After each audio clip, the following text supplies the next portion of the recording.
Hello everyone, welcome back to my class. कैसे हैं आप लोग? आई होप आप बहुत अच्छे होंगे। आज जो टॉपिक हम कवर करने जा रहे हैं वो हमारी क्लास 11 का बेसिक अकाउंटिंग टर्म्स, जो कि चैप्टर नंबर 2 है। इसको हम दूसरे नाम से ही बुला सकते हैं, basic terms of accounting. Accounting में यूज होने वाले basic terms. As we know, accounting क्या है? अकाउंटिंग लैंग्वेज है बिजनेस की। Accounting is a language of business. और अगर हमें उस लैंग्वेज को समझना है तो हमें उसके सारे बेसिक टर्म्स के बारे में पता होना चाहिए। तो आज हम अपनी क्लास में स्टेप बाय स्टेप उन सारे टर्म्स को समझेंगे। So let's start with example. सबसे पहले कैपिटल। मैं आपको जितने भी टर्म्स होंगे एग्जांपल के साथ समझाऊंगा। और जब एग्जांपल लेंगे हम, तो क्योंकि हम बिजनेस के टर्म समझने जा रहे हैं, तो अकाउंटिंग के टर्म समझने जा रहे हैं, तो वो सारा अकाउंटिंग हम बिजनेस के एग्जांपल से समझेंगे। So let's start. हमने एक बिजनेस स्टार्ट करा। बिजनेस जब भी स्टार्ट किया जाता है तो उस बिजनेस का एक ऑनर होता है। ठीक है, ऑनर वो पर्सन होता है जो बिजनेस में क्या करता है? पैसा लगाता है। ठीक है, हो सकता है वो घर से कोई फर्नीचर भी बिजनेस के अंदर लगाए, और हो सकता है वो घर पे कुछ उसके पास गुड्स रखे हो, उसको भी लगाए। अभी आपको ये गुड्स का पॉइंट नहीं समझ में आया तो उसको मैं बाद में समझाता हूं। फॉर एग्जांपल, उसने पैसा लगाया, फर्नीचर लगाया, तो उसने एक बिजनेस स्टार्ट करा। उस बिजनेस को इसने बोला jeans manufacturing business. Jeans manufacturing. अब यहां पर जिन्स मैन्युफैक्चरिंग का बिजनेस स्टार्ट हुआ। अच्छा, जो ऑनर था उसको आप सभी लोग जानते हो, उसका नाम था कैरी मिनाती। यह हमारा ऑनर है या प्रोप्राइटर।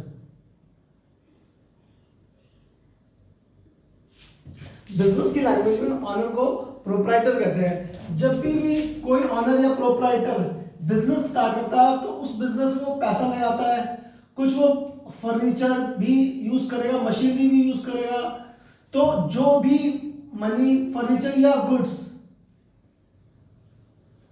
वो बिजनेस के अंदर लाता है, उसको कहते हैं कैपिटल। उसको कहते हैं कैपिटल। तो अगर मैं बात करूं कैपिटल क्या होता है? कैपिटल वो अमाउंट होता है, it is the amount invested by the owner या प्रोप्राइटर।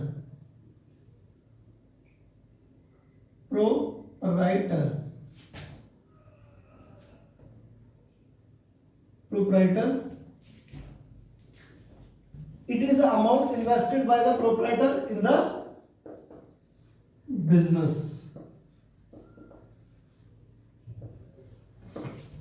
ये वो अमाउंट होता है जो ऑनर बिजनेस के अंदर क्या करता है? इन्वेस्ट करता है। अब उसने बिजनेस के अंदर मनी भी इन्वेस्ट करा। अब उसने बिजनेस के अंदर कोई एसेट, कोई फर्नीचर लेकर आया, तो जो फर्नीचर था उसकी वैल्यू ऐड करी जाएगी। ऐसे ही गुड्स कितनी वैल्यू है वो बिजनेस में लेकर आया, उसको देखेंगे हम। चलो मैं आपको एग्जांपल समझाता हूं। जैसे एग्जांपल, कैरी मिनाटी ने जब बिजनेस स्टार्ट करा तो वो मनी के रूप में उसने जो मनी के रूप में पैसा लगाया बिजनेस के अंदर, वो 10 लाख रुपीस था। फिर अब वो जब बिजनेस खोलेगा तो उसका बिजनेस के अंदर अपने कस्टमर के बैठने के लिए भी वो कुछ यूज करेगा। तो फर्नीचर वो अपने घर से लेकर आया, वो फर्नीचर उसने 1 लाख रुपीस की वैल्यू का वो बिजनेस के अंदर लेकर आया। उसके पास कुछ गुड्स पड़े हुए थे। गुड्स मींस वो पहले भी इसी चीज का बिजनेस करता था, उसके पास वो बिजनेस बंद हो गया, कुछ स्टॉक पड़ा हुआ था, कुछ माल पड़ा हुआ था, वो अब अपने नए बिजनेस में लेकर आया।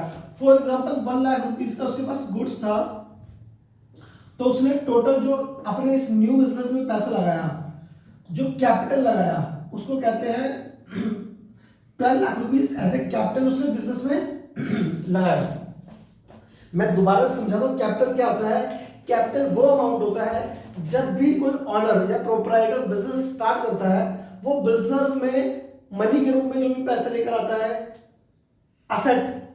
असेट क्या होता है, जैसे कोई फर्नीचर, कोई मशीन के रूप में बिजनेस में उसने मशीन के रूप में वो बिजनेस के अंदर लेकर आया, मशीन या फर्नीचर के रूप में कोई वैल्यू लेकर आया, या गुड्स के रूप में कोई वैल्यू उसने बिजनेस के अंदर इंट्रोड्यूस करा, तो वो सारी वैल्यू मिलकर हमारी बनती है कैपिटल। आई होप आपको ये पॉइंट अच्छे तरीके से समझ आ गया होगा। अब हम बढ़ते हैं नेक्स्ट पॉइंट की तरफ।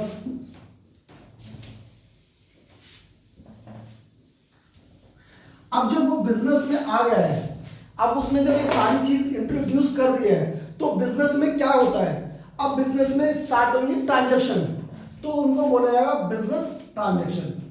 अब बिजनेस में क्या स्टार्ट होगा, business transaction.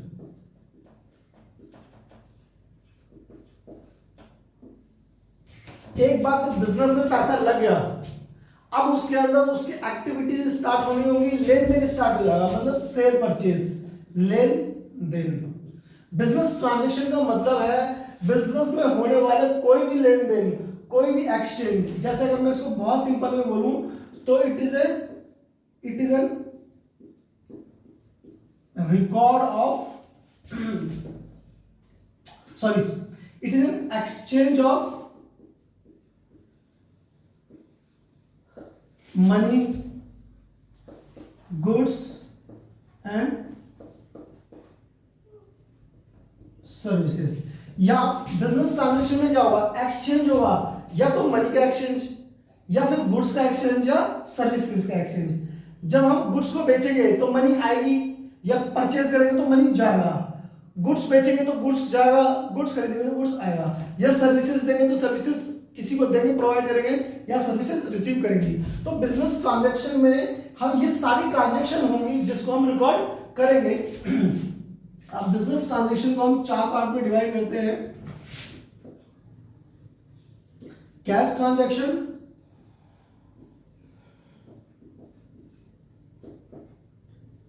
Credit transaction,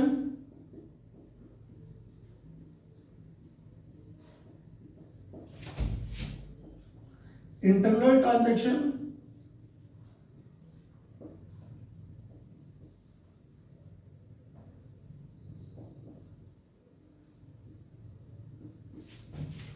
external transaction,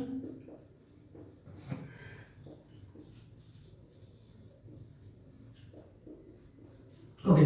सो एक एक करके इन चारों ट्रांजैक्शन को स्टडी करते हैं। फर्स्ट कैश ट्रांजैक्शन क्या, जब भी बिजनेस के अंदर कैश में किसी भी गुड्स को या असेट्स को परचेज करा जाए या सेल कराया जाए, वो हमारा होता है कैश ट्रांजैक्शन।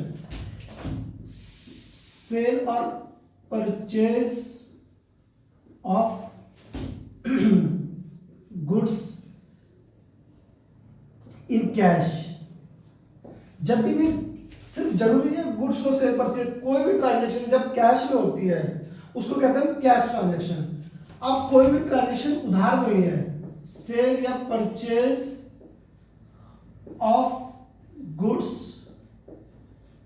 In credit. जब भी कोई खरीद या बेचना, खरीदना या बेचना उधार में हुआ तो हम उसको बोलते हैं credit transaction. Then internal transaction, जब ऐसी कोई भी ट्रांजैक्शन जो हमारे ऑर्गेनाइजेशन के अंदर हुआ है जिससे बाहर के किसी पर्सन पे कोई इफेक्ट नहीं पड़ा है। जैसे जो ये बिजनेस है इसके अंदर हमारे पास फर्नीचर होगा, और फर्नीचर की वैल्यू क्या होगी, फर्नीचर की वैल्यू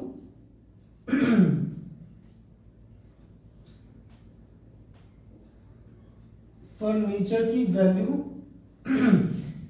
टाइम टू टाइम उसकी वैल्यू में क्या आती है, कमी आती है। उसकी वैल्यू में कमी आना होता है डेप्रिसिएशन, किसी भी एसेट की वैल्यू में।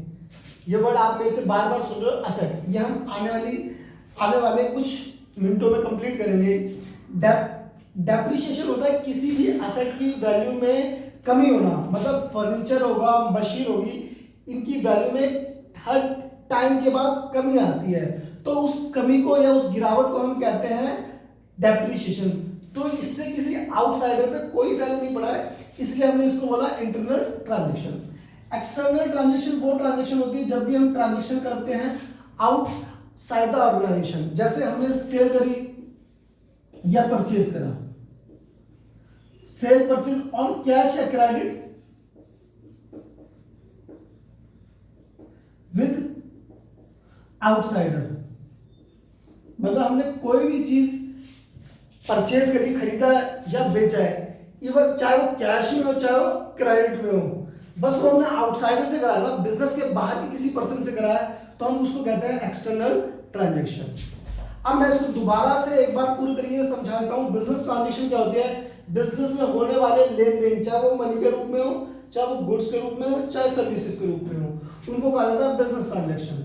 अब बिजनेस ट्रांजैक्शन 4 टाइप के होते हैं: cash transaction, credit transaction, internal transaction, external transaction.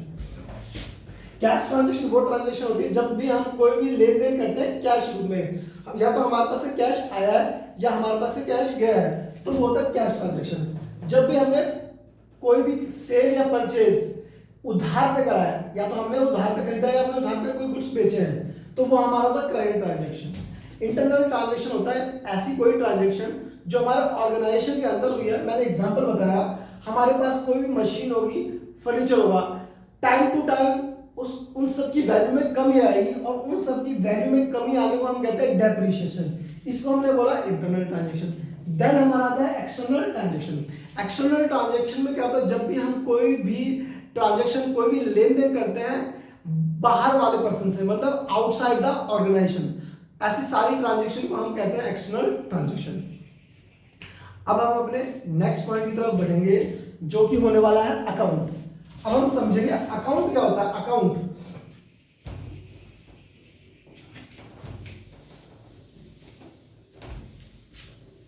I hope आपको बहुत अच्छे तरीके से समझ में आ रहा होगा। अगर आपको कोई भी डाउट हो तो आप कमेंट में जरूर मुझसे पूछ सकते हैं।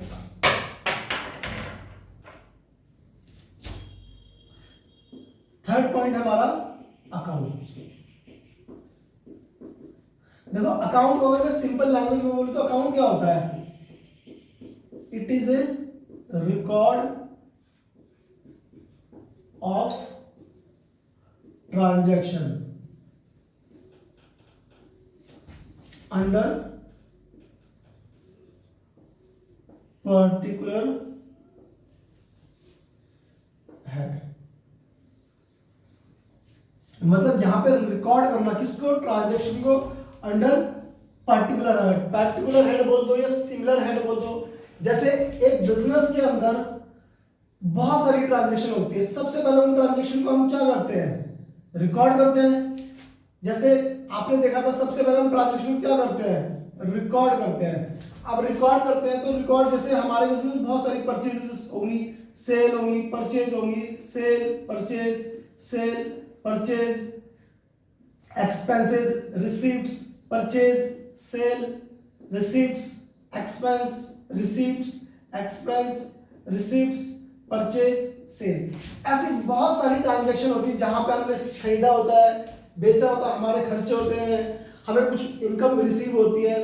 तो ऐसी बहुत सारी ट्रांजैक्शन होती है जिसको हम रिकॉर्ड करते हैं अपनी बुक्स में। किसके रूप में? आपने देखा होगा जर्नल फॉर्म, जर्नल एंट्री के रूप में हम इसको क्या करते हैं? रिकॉर्ड करते हैं। अब जब जर्नल एंट्री के अंदर रिकॉर्ड कर लिया, अब हमारा दूसरा स्टेप होता है इसको एक हर ट्रांजैक्शन को एक पर्टिकुलर हेड में रिकॉर्ड करना है। जैसे हर ट्रांजैक्शन को क्या करना है? पर्टिकुलर में, पर्टिकुलर अकाउंट में रिकॉर्ड करना। जैसे ये हो गया सेल अकाउंट, ये हो गया परचेज अकाउंट। अब देखो मेरे को जितनी भी सेल है, जितनी भी सेल है, कितनी सेल है? 1 2 3 4 5। अब ये जितनी भी सेल है इनको मैं सबको सेल अकाउंट में रिकॉर्ड करूंगा, इनको मैं सेल अकाउंट में रिकॉर्ड करूंगा। और मेरे पास जितनी भी परचेजेस हैं, जितनी भी परचेजेस हैं, इसको मैं रिकॉर्ड करूंगा परचेज अकाउंट में। तो इसका मतलब क्या हुआ? हम ट्रांजैक्शन को रिकॉर्ड कर रहे हैं under a particular head. Particular head means जो जैसी ट्रांजैक्शन आ रही है, एक जैसी ट्रांजैक्शन को एक सिमिलर हेड के अंदर रिकॉर्ड करना ही क्या होता है? अकाउंट। अकाउंट वो मैंने शॉर्टकट भी, इसको शॉर्टकट में A/C भी बोला जाता है। काफी बार हम इसको A/C भी लिख देते हैं। तो आई होप आपको अकाउंट्स भी बहुत अच्छे तरीके से समझ में आ गया होगा। अब हम अपने नेक्स्ट पॉइंट की तरफ बढ़ते हैं जो कि होने वाला है ड्राइंग।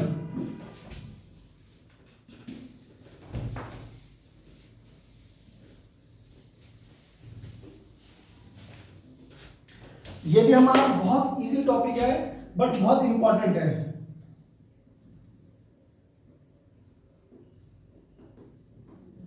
ड्राइंग, इसको भी मैं पहले समझा दूं। ये क्या होता है, ये भी it is the amount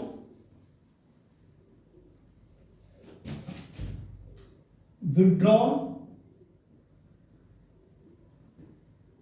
by the owner for business for his personal use, for his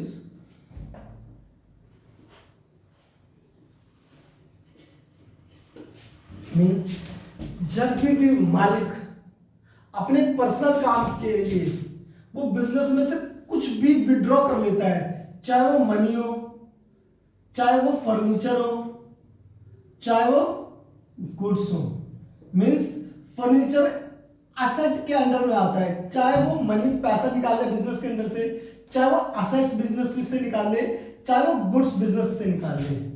तो ऐसी कोई भी विड्रॉल होगी तो ये ऑनर के लिए ड्राइंग माना जाएगा। मैं आपको एक एग्जांपल से समझाता हूं। फॉर एग्जांपल, जैसे उसने बिजनेस से मनी विड्रॉ करा 15,000, उसने बिजनेस में जो फर्नीचर था वो बिजनेस के काम का नहीं रह गया, तो उसने कुछ बिजनेस फर्नीचर विड्रॉ कर लिया ताकि वो घर पे यूज कर सके। 20,000 के उसकी वैल्यू थी। और फॉर एग्जांपल ये जींस मैन्युफैक्चरिंग का बिजनेस है, तो यहां से जींस के स्टॉक 5 जींसेस यूज कर ली जिसकी वैल्यू 1,000 थी, तो 5,000 का उसने क्या कर लिया, जींस को विड्रॉ कर लिया। 5,000 की वैल्यू की जींस उसने बिजनेस से अपने पर्सनल यूज के लिए ले ली। तो जो उसने टोटल ड्राइंग करी, टोटल उसकी ड्राइंग मानी जाएगी 75,000। ठीक है, तो आपको ड्राइंग बहुत अच्छे तरीके से समझ में आ गया होगा। अब हम अपने नेक्स्ट पॉइंट जो कि बहुत इंपॉर्टेंट होने वाला है उसकी तरफ बढ़ते हैं।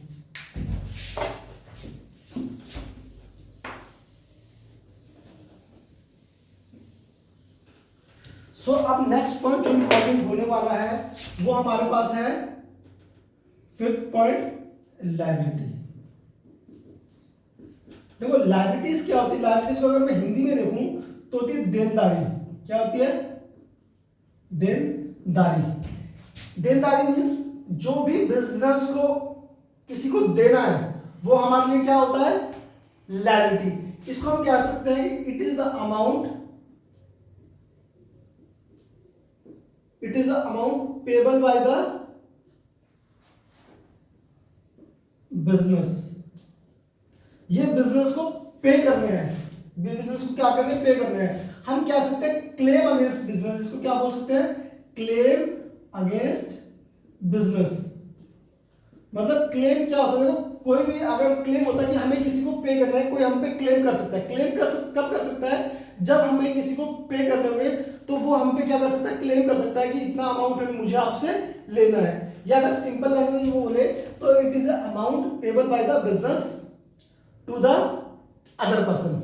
जब बिजनेस के लिए कोई भी ऐसा अमाउंट जो किसी पे करना है किसी और को, तो वो बिजनेस के लिए होता है उधारी। हमने हिंदी में बहुत सिंपल सा बोला, देनदारी। जब लायबिलिटी को जब बिजनेस को किसी को पैसे दे देते हैं तो वो बिजनेस के लिए होता है लायबिलिटी। अब बात करते हैं जो हमारी लायबिलिटी होती है। पहले इसको हम 2 कैटेगरी में डिवाइड करते हैं, इंटरनल लायबिलिटी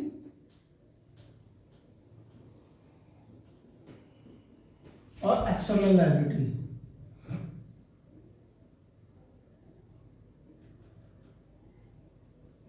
देखो मैं आपको छोटी सी बात बताता हूं, ध्यान से देखना। देखो अभी तक हम जो भी ये पार्ट समझ रहे हैं, ये हम किसके पॉइंट ऑफ व्यू से समझ रहे हैं, ये ऑनर के पॉइंट ऑफ व्यू से समझ रहे हैं, बिजनेस के पॉइंट ऑफ व्यू से समझ रहे हैं। तो मैं आपको यहां पे क्लियर कर दूं ये हम जो भी पॉइंट समझ रहे हैं ये हम बिजनेस के पॉइंट ऑफ व्यू से कर रहे हैं। हमें जो भी अकाउंटिंग करनी होती है वो बिजनेस के पॉइंट ऑफ व्यू से अकाउंटिंग करनी होती है। हम ये मानते हैं कि हम बिजनेस हैं, बिजनेस के पॉइंट ऑफ व्यू सारी चीज कर रहे हैं। तो आप मुझे बताओ, देखो बिजनेस को मालिक भी पैसा देता है और बिजनेस को अगर मान लो पैसों की कमी पड़ जाए तो हो सकता है हम किसी अदर पर्सन से एज ए लोन भी पैसा ले सकते हैं। जैसे कैरी मिनाटी ने फॉर एग्जांपल 10 लाख रुपीस जो कि ऑनर ने बिजनेस में पैसा लगाया था, ये भी बिजनेस के लिए क्या है, देनदारी है। मगर अभी मान लो बिजनेस को और पैसा चाहिए तो हमने क्या करा, कोई पर्सन था कैरी मिनाटी का दोस्त है, उसके फ्रेंड है ये कैरी मिनाटी का, उसने बिजनेस को 5 lakh rupees as a loan दिया। तो पैसा तो दोनों ने दिया बट इन दोनों पैसों में फर्क है। जो मालिक ने पैसा दिया वो होता है इंटरनल लायबिलिटी, उसको कहते हैं कैपिटल। जो इंटरनल लायबिलिटी के रूप में पैसा दिया गया है बिजनेस के अंदर उसको कहते हैं कैपिटल। ये एक ही एग्जांपल है इंटरनल लायबिलिटी का। अब जो पैसा बाहर से दिया जाएगा उसको कहा जाता है एक्सटर्नल लायबिलिटी। इसके एग्जांपल है लोन, ठीक है। सो इसका मैं आपको एक एग्जांपल से बस समझते हैं, बाकी जब ये आएगा, जब हम इसको इन डेप्थ पढ़ेंगे तो हम अच्छी तरीके से देखेंगे क्या होता है। तो जब हमने मालिक से पैसा लिया तो मालिक बिजनेस के अंदर का पार्ट माना जाता है, इसलिए हमने उसको बोला इंटरनल लायबिलिटी। और ये कैरी मिनाटी का फ्रेंड, इसको हम ये मानते हैं कि बिजनेस के बाहर का पर्सन है, उससे हमने पैसा लिया, इसलिए हमने उसको बोला एक्सटर्नल लायबिलिटी। अब एक्सटर्नल लायबिलिटी को दो पार्ट में डिवाइड करा जाता है, करंट लायबिलिटी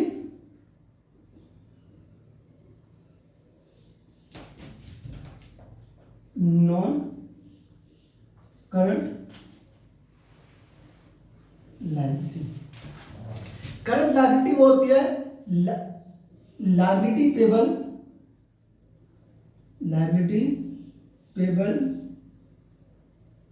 विदिन 12 मंथ। और नॉन करंट लायबिलिटी होती है लायबिलिटी पेबल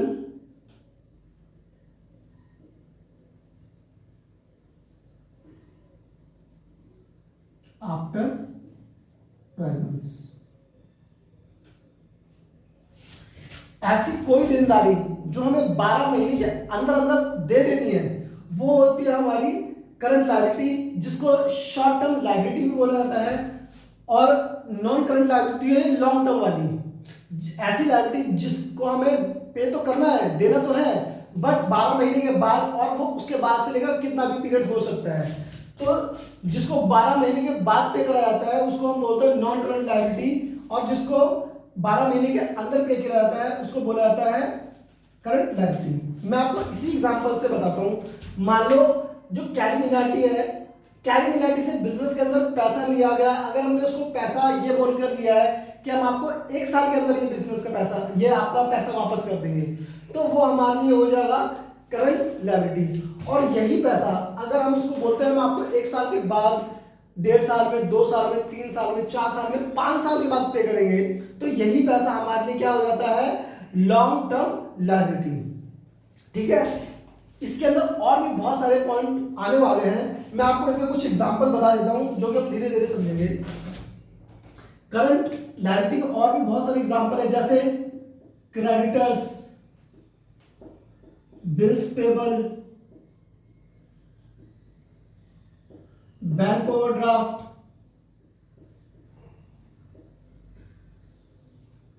कोई भी आउटस्टैंडिंग। ये आपको अभी नहीं समझ में आएंगे पूरे, बट हम धीरे धीरे इन पॉइंट्स को सारे समझेंगे। ये सारी ऐसी लायबिलिटी है जिनको हमें विद इन 12 मंथ पे करना होता है। नॉन करंट लायबिलिटी में हमारा लॉन्ग टर्म बोरोइंग,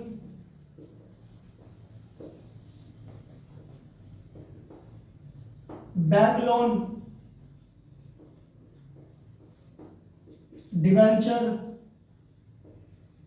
ये हम देखेंगे कि हमारे लॉन्ग टर्म है, इनका पैसा हमें आफ्टर 12 मंथ्स पे करना होता है, इसलिए इनको बोला गया नॉन करंट लायबिलिटी। ठीक है, आई होप आपको लायबिलिटी बहुत अच्छी तरीके से समझ में आ गया होगा। अब हम अपने नेक्स्ट पॉइंट की तरफ बढ़ते हैं जो कि हमारा होने वाला है असेट्स। ये भी बहुत इंपॉर्टेंट टॉपिक होने वाला है, बहुत ध्यान से इस वीडियो को देखना। और अगर कोई भी डाउट हो बच्चों तो आप कमेंट करके जरूर पूछना, मैं आपके हर कमेंट का रिप्लाई जरूर करूंगा। अब हमारा नेक्स्ट पॉइंट होने वाला है, 6 पॉइंट होने वाला है हमारे पास assets.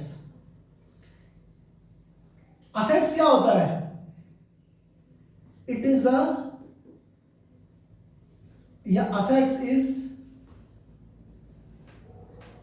Economic resources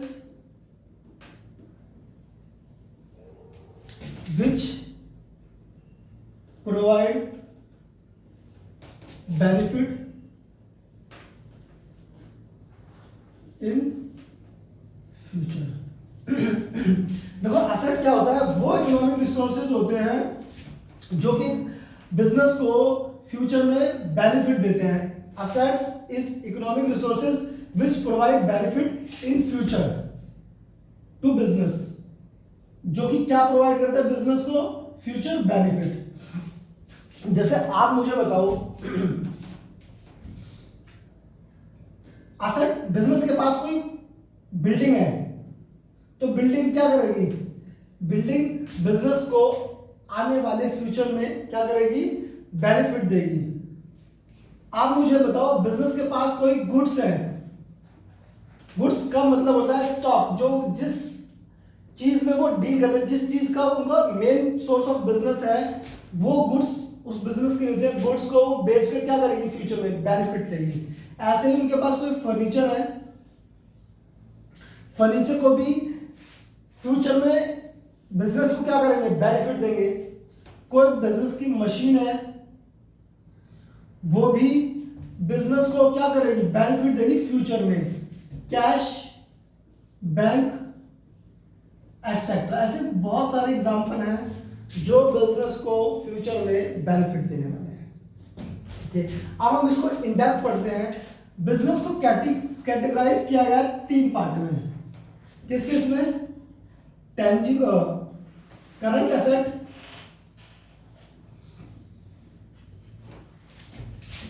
fix asset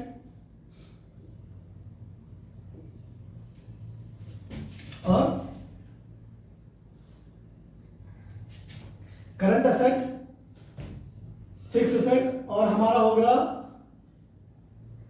fictitious asset. Fictitious asset. Okay बच्चों, अब एक एक करके समझेंगे। करंट एसेट वो होते हैं जो हमें बेनिफिट देंगे विद इन 12 मंथ, जो हमें बेनिफिट देंगे। अच्छा, ये क्या होते हैं? Not for sale, sorry, benefit it provide benefit with in 12 months और फॉर सेल पर्पस। चलो इसमें नहीं लिख रहे। देखो, ये ऐसे एसेट होते हैं जो हमें बेनिफिट तो देंगे 12 महीने के अंदर अंदर, हम ये इन जनरल 12 मंथ के अंदर हमें बेनिफिट दे देंगे। जैसे इसके एग्जांपल हो गए कैश, बैंक, डेटर्स, स्टॉक। ये ऐसे रिसोर्सेज होते हैं जो हमें विद इन 12 मंथ्स बेनिफिट देते हैं। फिक्स एसेट, अच्छा, फिक्स एसेट वो एसेट होते हैं जो हमें 12 महीने के बाद बेनिफिट देते हैं, मतलब ये लॉन्ग टाइम में बेनिफिट देते हैं। जैसे अगर मैं बात करूं फर्नीचर, ये हमें लॉन्ग टाइम तक बेनिफिट देते हैं। बिल्डिंग, मशीन, तो इनका बेनिफिट हमें कब तक मिलता है? लॉन्ग पीरियड तक मिलता है। इसको हम 2 पार्ट में कैटेगराइज करते हैं, टेंजिबल और इंटेंजिबल। टेंजिबल असेट वो असेट होते हैं जिनको हम फिजिकली टच कर सकते हैं और देख सकते हैं, जिनको देखा जा सकता है और टच कर सकते हैं। ठीक है। इंटेंजिबल असेट वो असेट होते हैं जिनको हम छू नहीं सकते हैं, जैसे जिनको हम नहीं छू सकते। जैसे एक बात बताओ, किसी बिजनेस की कोई गुडविल है, क्या आप उसको छू सकते हो? गुडविल को आप नहीं छू सकते हो। उसका कोई पेटेंट है, पेटेंट क्या होता है ये हम आगे आने वाली क्लासेस में समझेंगे। आपने सुना होगा पेटेंट को हम नहीं छू सकते। ऐसे ही आप मुझे बताओ कंप्यूटर सॉफ्टवेयर, कंप्यूटर सॉफ्टवेयर क्या एक सॉफ्टवेयर है, सॉफ्टवेयर को आप नहीं छू सकते हो। तो मैं आपको इसको ऊपर लिखवाता हूं, कंप्यूटर सॉफ्टवेयर। ऐसे और भी बहुत सारे होते हैं, trademark, intellectual property right, but वो हम आगे आने वाली क्लासेस में देखेंगे। तो इंटेंजिबल असेट वो असेट होते हैं जिनको छुआ नहीं जा सकता, टेंजिबल असेट वो असेट होते हैं जिनको हम छू सकते हैं, जैसे कि बिल्डिंग, फर्नीचर, मशीनरी, इनको हम छू सकते हैं। मगर अगर मैं बात करूं हमारी गुडविल, गुडविल क्या होता है? गुडविल एक नाम होता है। जैसे आज टाटा का नाम है, टाटा के नाम को हम छू नहीं सकते, मतलब उसको बस ये मान सकते हैं टाटा का नाम चल रहा है, उसके नाम से उसके प्रोडक्ट बिकते हैं, तो वो गुडविल है उसकी, उसको छुआ नहीं जा सकता। बट उसकी बिल्डिंग को छुआ जा सकता है, उसके फर्नीचर को छुआ जा सकता है, उसकी मशीन को छुआ जा सकता है। इसलिए हमने फिक्स एसेट को दो पार्ट में डिवाइड करा। सबसे पहले बोलेंगे फिक्स एसेट वो एसेट होते हैं जो हमें बेनिफिट देते हैं 12 मंथ के बाद, मतलब लॉन्ग टाइम तक। करंट एसेट वो होते हैं जो हमें 12 महीने के अंदर बेनिफिट प्रोवाइड करते हैं। फिक्स एसेट वो एसेट होते हैं जो हमें लॉन्ग टाइम में बेनिफिट प्रोवाइड करते हैं। अब हम अपने थर्ड पॉइंट की तरफ चलते हैं, फिक्टिशियस एसेट। फिक्टिशियस एसेट एक तरीके से हम कहें हिंदी में तो एक काल्पनिक होते हैं, काल्पनिक। ठीक है, काल्पनिक होते मतलब होते नहीं है, बट हम मानते हैं कि ये है। जैसे मैं एग्जांपल से, इसका एक ही एग्जांपल है बुक में भी, एडवर्टाइजमेंट एक्सपेंस, एडवर्टाइजमेंट एक्सपेंस। इसको मैं यहां पर ऊपर समझाता हूं क्योंकि वहां पर स्पेस नहीं है हमारे पास। जैसे मानो हमने ना, ये आज का दिन है 1/4/2023, हमने क्या करा हमने मीन्स बिजनेस में क्या करा, बिजनेस में विराट कोहली से अपने जींस की एडवर्टाइजमेंट करवाया। अगर इस बिजनेस को इंटरनेशनली या नेशनली गुड्स बेचने हैं तो उसको क्या करना पड़ेगा, एडवर्टाइजमेंट करवाना पड़ेगा। तो हमने क्या करा, ये कोहली से 50 लाख रुपए का क्या करवाया, हमने 50 लाख रुपए के एडवर्टाइज कराए और उसको 50 लाख रुपए दिए। मतलब जब हमने विराट कोहली से एडवर्टाइजमेंट करवाई तो विराट कोहली को हमने 50 लाख रुपए दिए। आप मुझे एक बात बताओ, जो ये 50 लाख रुपए दिए हैं इसका बेनिफिट हमें एक साल मिलेगा या आने वाले कई सालों तक मिलेगा? आने वाले कई सालों तक मिलेगा। तो हम ये मान लेते हैं हमें ये बेनिफिट मिले 5 सालों तक। 5 साल, अगर आज हमने एडवर्टाइजमेंट कराया तो इसका बेनिफिट हमें 5 सालों तक मिला। तो इसलिए हमने क्या करा, हमने खुद ही खर्चा तो हमने आप आज कर दिया, बट हमने माना कि इसका बेनिफिट यहाँ पर 10 लाख का या इस साल मिलेगा, 10 लाख का उसके अगले साल मिलेगा, 10 लाख का उसके अगले साल मिलेगा, 10 लाख का उसके अगले साल मिलेगा, 10 लाख का उसके अगले साल मिलेगा। मतलब हमने खर्च तो आज कर दिया है, बट हमने मान लिया, हमने मतलब हमने इमेजिन कर दिया है कि ये बेनिफिट हमें कैसे मिलने वाला है, हर साल 10-10 लाख का 5 साल तक मिलने वाला है। अब हम जब पहला साल खत्म हो जाएगा, जब हम यहां पर होंगे तो अब हमारे पास है तो कुछ नहीं, हमने खर्च तो कर दिया है। अच्छा, ये अभी हम अपने आप को बोलेंगे अभी हमें 40 लाख के बेनिफिट और मिलने वाले हैं, क्योंकि अच्छा सबसे पहले एक चीज बताओ मुझे, क्योंकि हमने एडवर्टाइज कराया है तो एडवर्टाइज का आपको बेनिफिट कब मिलेगा, फ्यूचर में मिलेगा। तो सबसे पहले तो एसेट की डेफिनेशन में आ गया कि ये आपको अगर फ्यूचर में इसका बेनिफिट मिलेगा तो ये आपके लिए क्या होगा, ये आपके लिए एसेट हो गया। अब मैंने बताया कि जब फर्स्ट ईयर कंप्लीट होगा तो ये यहां पर इंसान होगा और ये क्या बोलेगा, ये बोलेगा अभी मेरे पास 40 लाख के बेनिफिट मुझे मिलने बाकी है। जब दूसरा साल कंप्लीट हो जाएगा तो ये बोलेगा अभी मुझे 30 लाख के बेनिफिट मिलना बाकी है। जब ये 3 साल इससे कंप्लीट हो जाएंगे तो ये बोलेगा अभी मुझे 2 साल के बेनिफिट मिलना बाकी है। तो हम अपने खर्चे को इसमें क्या कर दे रहे हैं, डेफर कर दे रहे हैं। डेफर मतलब हमने जो 50 लाख का खर्चा यहां पे करा, हमने इसको क्या कर दिया, 5 सालों में डेफर्ड कर दिया। इसलिए इसका एक एग्जांपल होता है डेफर्ड रिवेन्यू एक्सपेंस। इसका सबसे बेस्ट एग्जांपल है एडवर्टाइजमेंट एक्सपेंस। एडवर्टाइजमेंट एक्सपेंस से आप अच्छे तरीके से समझ गए होंगे कि फिक्टिशियस असेट क्या होता है। फिक्टिशियस असेट का example revenue, deferred revenue expense. Deferred इसलिए बोला गया कि ये आगे आने वाले सालों में हम क्या करते हैं, इसको डेफर कर देते हैं, पोस्टपोन कर देते हैं, इसलिए ये हमारा बन जाता है फिक्टिशियस असेट्स। आई होप आपको हमारी क्लास का पार्ट 1 समझ में आ गया होगा। अब हम बाकी के पॉइंट्स नेक्स्ट पार्ट में करेंगे। सो अगर आपको हमारी वीडियो पसंद आई हो तो हमारे चैनल को सब्सक्राइब करो, लाइक करो, अपने फ्रेंड्स के साथ शेयर करो, और अगर आप पे कोई भी डाउट हो तो हमसे कमेंट करके जरूर पूछें। Thank you.